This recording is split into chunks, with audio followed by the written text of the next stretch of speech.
भज मन नारायण नारायण हरे हरे।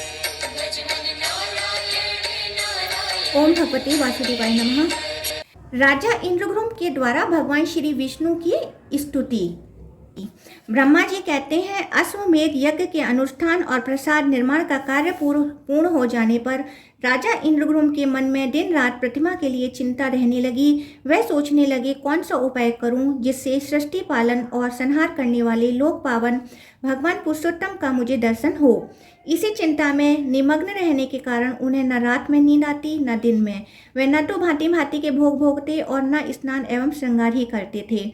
वाग सुगंध संकीर्त अंगराग इंद्रनील महानील पद्मराग सोना चांदी हीरा स्फटिक आदि मणियां राग अर्थ काम वन्य पदार्थ अथवा दिव्य वस्तुओं से भी उनके मन को संतोष नहीं होता था। पत्थर मिट्टी और लकड़ी में इस पृथ्वी पर सर्वोत्तम वस्तु कौन है? किससे भगवान विष्णु की प्रतिमा का निर्माण ठीक हो सकता है? इस प्रकार की चिंता में पड़े पड़े उन्होंने पांचरात्र की विधि से पुरुषोत्तम का पूजन किया और अंत में इस प्रकार स्तवन आरंभ किया। वासुदेव, आपको नमस्कार है। आप मोक्ष के कारण हैं। आपको मेरा नमस्कार है। संपूर्ण लोकों के स्वामी परमेश्वर, आप इस जन्म मृत्यु रूपी संसार सागर से मेरा उद्धार कीजिए। पुरुषोत्तम, आपका स्वरूप निर्मल आकाश के समान है। आपको नमस्कार है।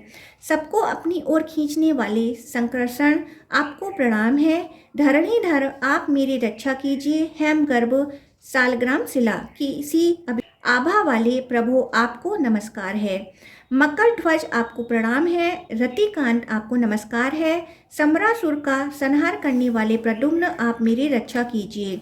भगवान, आपका श्री अंग अंजनन के समान श्याम है। भक्त वत्सल, आपको नमस्कार है। अनिरुद्ध, आपको प्रणाम है। आप मेरी रक्षा करें और वरदायक बने। संपूर्ण देवताओं की निवास स्थान, आपको नमस्कार है। देवप्रिय, आपको प्रणाम है। नारायण, आपको नमस्कार है। आप मुझ शरणागत की रक्षा कीजिए।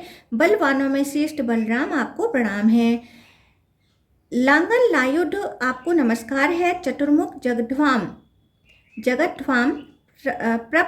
पितामह, मेरी रक्षा कीजिए। नील मेघ के समान आभा वाले घनश्याम, आपको नमस्कार है। देव पूजित परमेश्वर, आपको प्रणाम है। सर्वव्यापी जगन्नाथ, मैं भव सागर में डूबा हुआ हूँ, मेरा उद्धार कीजिए। प्रलय अग्नि के समान तेजस्वी तथा दहकते हुए नेत्रों वाले महापराक्रमी दैत्य शत्रु नरसिंह, आपको नमस्कार है। आप मेरी रक्षा कीजिए। पूर्व काल में महावारा रूप धारण कर आपने जिस प्रकार इस पृथ्वी का रसातल से उद्धार किया था, उसी प्रकार मेरा भी दुख के समुद्र से उद्धार कीजिए। कृष्ण, आपके इन वरदायक स्वरूपों का मैंने स्तवन किया है। ये बलदेव आदि जो पृथक स्वरूप से स्थित दिखाई देते हैं, आपके ही अंग हैं। देवेश, प्रभु, अच्युत, गरुड़ आदि पार्षद आयुधों सहित दिक्पाल तथा केशव आदि जो आपके अन्य भेद मनीषियों द्वारा बतलाए गए हैं, उन सबका मैंने पूजन किया है। प्रसन्न तथा विशाल नेत्रों वाले जगन्नाथ देवेश्वर, पूर्वोक्त सब स्वरूपों के साथ मैंने आपका स्तवन और वंदन किया है।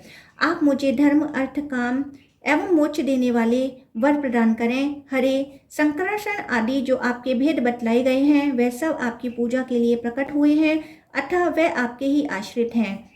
देवेश, वस्तुतः आप में कोई भेद नहीं है। आपके जो अनेक प्रकार के रूप बतलाए जाते हैं, वह सब उपचार से ही कहे गए हैं। आप तो अद्वैत हैं, फिर कोई भी मनुष्य आपको द्वैत रूप से कैसे कह सकता है? हरे, आप एकमात्र व्यापक चित्त स्वभाव तथा निरंजन हैं। आपका जो परम स्वरूप है, वह भाव और अभाव से रहित, निर्लेप, निर्गुण, श्रेष्ठ, कुटस्थ, अचल, ध्रुव, समस्त उपाधियों से निर्मुक्त और सत्ता मात्र रूप से स्थित है। प्रभु, उसे देवता भी नहीं जानते, फिर मैं ही कैसे उसे जान सकता हूँ?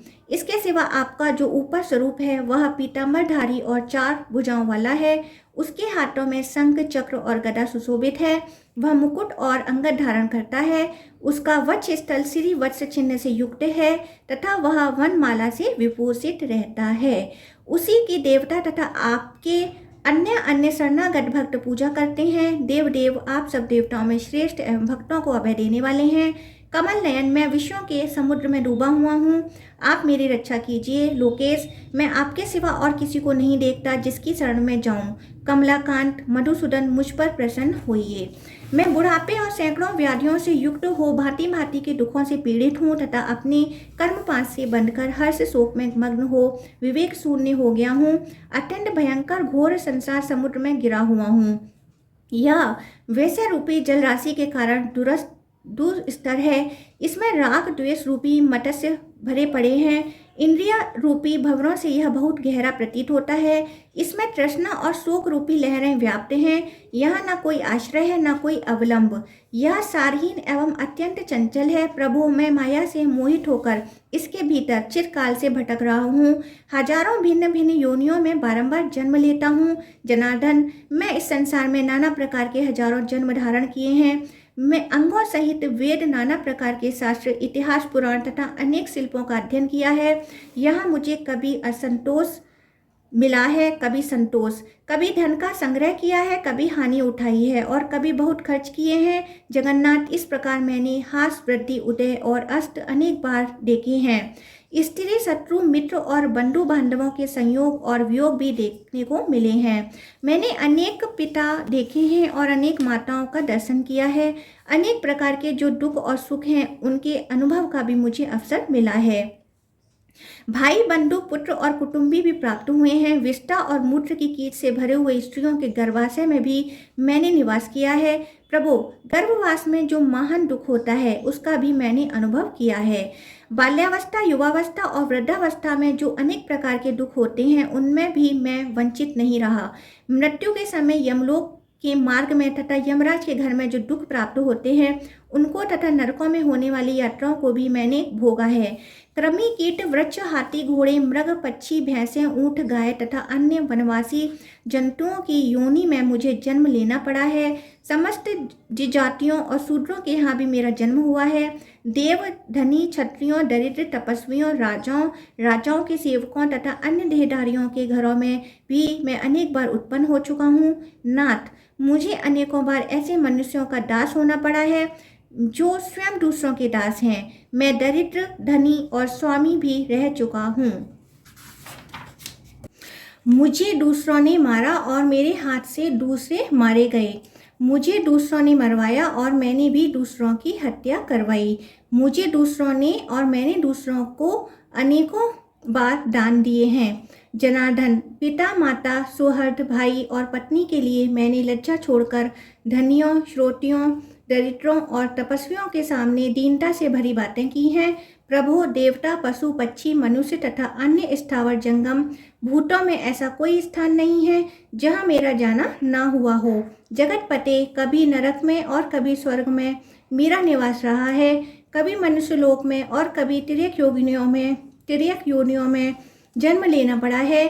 सुरश्रेष्ठ, जैसे रहट में रस्सी से बंधी हुई घंटी कभी ऊपर जाती, कभी नीचे जाती और कभी बीच में ठहरी रहती है, उसी प्रकार मैं कर्म रूपी रज्जु में बंधकर देव योग से ऊपर नीचे तथा मध्यवर्ती लोक में भटकता रहता हूँ। इस प्रकार यह संसार चक्र बड़ा ही भयानक एवं रोमांचकारी है। मैं इसमें दीर्घ काल से घूम रहा हूँ किंतु कभी इसका अंत नहीं दिखाई देता है। समझ में नहीं आता अब क्या करूं। हरे, हमारी संपूर्ण इंद्रियां व्याकुल हो गई हैं। मैं शोक और तृष्णा से आक्रांत होकर अब कहाँ जाऊं। मेरी चेतना लुप्त हो रही है। देव, इस समय व्याकुल होकर मैं आपकी शरण में आया हूँ। कृष्ण, मैं संसार समुद्र में डूबकर दुख भोगता हूँ, मुझे बचाइए। जगन्नाथ, यदि आप मुझे अपना भक्त मानते हैं तो मुझ पर कृपा कीजिए। आपके सिवा दूसरा कोई ऐसा बंधु नहीं है जो मेरी चिंता करेगा। देव प्रभु, आप जैसी स्वामी की शरण में आकर अब मुझे जीवन, मरण अथवा योगक्षेम के लिए कहीं भी भय नहीं होता। देव, जो नराधम आपकी विधि पूर्वक पूजा नहीं करते उनकी इस संसार बंधन से मुक्ति एवं सद्गति कैसे हो सकती है। जगदाधार भगवान केशव में जिनकी भक्ति नहीं होती उनके कुल, शील, विद्या और जीवन से क्या लाभ है। जो आसुरी प्रकृति का आश्रय ले विवेक शून्य हो आपकी निंदा करते हैं वे बारंबार जन्म लेकर घोर नरक में पड़ते हैं। तथा उस नरक समुद्र से उनका कभी उद्धार नहीं होता। देव, जो दुराचारी नीच पुरुष आप पर दोषारोपण करते हैं वे कभी नरक से छुटकारा नहीं पाते। हरे, आपने कर्मों में बंधे रहने के कारण मेरा जहाँ कहीं भी जन्म हो वहाँ सर्वदा आप में मेरी दृढ़ भक्ति बनी रहे। देव, आपकी आराधना करके देवता, दैत्य, मनुष्य तथा अन्य संयमी पुरुषों ने परम सिद्धि प्राप्त की है, फिर कौन आपकी पूजा न करेगा। भगवान, ब्रह्मा आदि देवता भी आपकी स्तुति करने में समर्थ नहीं है, फिर मानव बुद्धि लेकर मैं आपकी स्तुति कैसे कर सकता हूँ, क्योंकि आप प्रकृति से परे परमेश्वर हैं। प्रभु, मैंने अज्ञान के भाव से आपकी स्तुति की है, यदि आपकी मुझ पर दया हो तो मेरे इस अपराध को क्षमा करें। हरे, साधु पुरुष अपराधी पर भी क्षमा भाव ही रखते हैं, अतः देवेश्वर आप भक्त स्नेह के वशीभूत होकर मुझ पर प्रसन्न होइए। देव, मैंने भक्ति भावित चित्त से आपकी जो स्तुति की है वह सांगोपांग सफल हो। वासुदेव, आपको नमस्कार है। ब्रह्मा जी कहते हैं, राजा इंद्रद्युम्न के इस प्रकार स्तुति करने पर भगवान गरुड़ ध्वज ने प्रसन्न होकर उनका सब मनोरथ पूर्ण किया। जो मनुष्य भगवान जगन्नाथ का पूजन करके प्रतिदिन इस स्रोत से उनका स्तवन करता है वह बुद्धिमान निश्चय ही मोक्ष प्राप्त कर लेता है। जो विद्वान पुरुष तीनों संध्याओं के समय पवित्र हो इस श्रेष्ठ स्रोत का जप करता है वह धर्म, अर्थ, काम और मोक्ष पाता है। जो एकाग्रचित हो इसका पाठ या श्रवण करता अथवा दूसरों को सुनाता है पाप रहित हो भगवान विष्णु के सनातन धर्म में जाता है। यह स्रोत परम प्रसन्नीय, पापों को दूर करने वाला, भोग एवं मोक्ष देने वाला, कल्याण में गोपनीय, अत्यंत दुर्लभ तथा पवित्र है।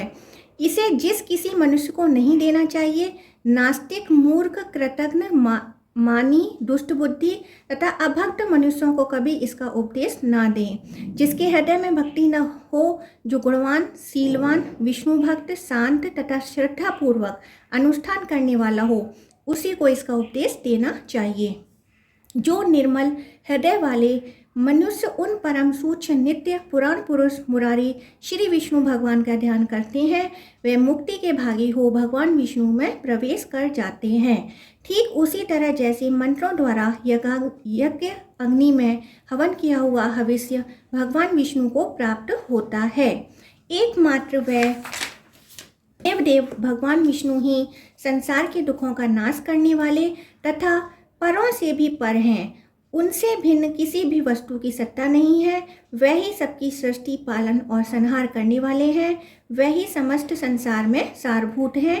मोक्ष सुख देने वाले जगत गुरु भगवान श्री कृष्ण में यहाँ जिनकी भक्ति नहीं होती उन्हें विद्या से, अपने गुणों से, अपना यज्ञ, दान और कठोर तपस्या से क्या लाभ हुआ। जिस पुरुष की भगवान पुरुषोत्तम के प्रति भक्ति है वही संसार में धन्य, पवित्र और विद्वान है। वही यज्ञ, तपस्या और गुणों के कारण श्रेष्ठ है तथा वही ज्ञानी, दानी और सत्यवादी है।